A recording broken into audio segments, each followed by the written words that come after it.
माता रुक्मणी देवी साहब जी असां सां गॾु असांजा सतगुरुनि जा प्यारा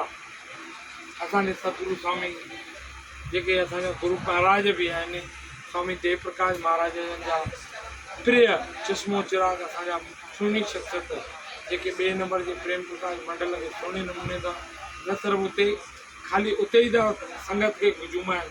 पर अॼुकल्ह असां माता रुक्मणी देवी मंडली सां जेका उहा बि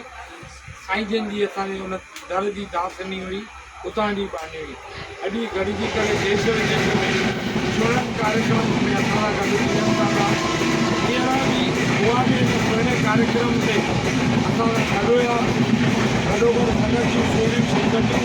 नौजवान टई बुज़ुर्ग असांजा किशूभाई पाण सां गॾु वठी करे वेंदा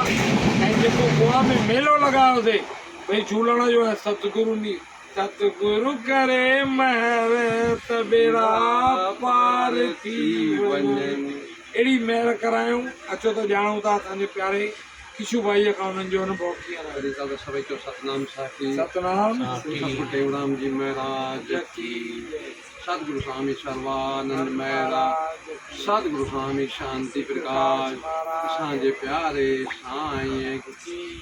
साईं जा प्यारा सभई जेके बि हीउ प्रलाप ॿुधी रहिया आहिनि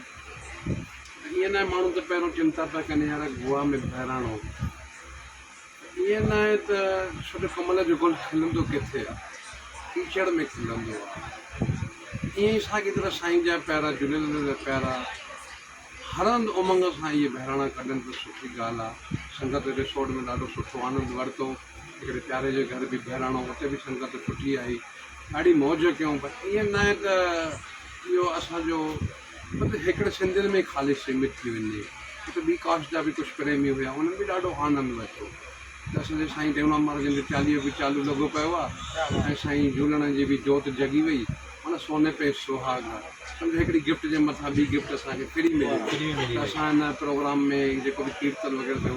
ॾाढो आनंदु वरितोसीं ऐं असांजा दीपक भैया खे चवंदासीं त इहे प्रोग्राम हर भर हिते सीमित न हुजे देश जे कुंड पुरुष में माण्हुनि खे सुजागी पई झूलण जी त जयकार लॻी पई आहे ऐं साईं टेऊराम महाराज जी जयकार लॻी पई आहे असांखे जय पंहिंजी करे रहणी आहे पंहिंजो नालो रोशन करिणो आहे भैया खे बि सम्झे ईअं माता रुक्मणी जी जेकी संस्था हलाए थो सेवा जा कार्य करे थो ऐं हिननि जी माता असांजे साईं टेऊराम महाराज जी शिष्य हिननि जा ई हुया शिष्य मतिलबु साॻियो ई घर ई आहे पंहिंजो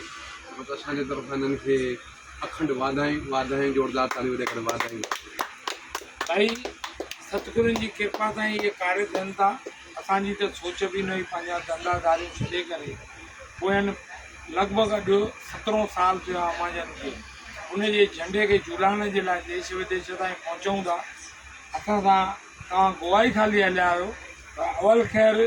जीअं जीअं ॿियनि जॻहियुनि ते जीअं दुबई थी आयासीं स्पेन थी आयासीं दिल्ली आहे हाणे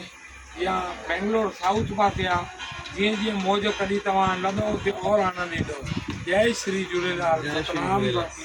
जय जय माता रुक्मणी देवी।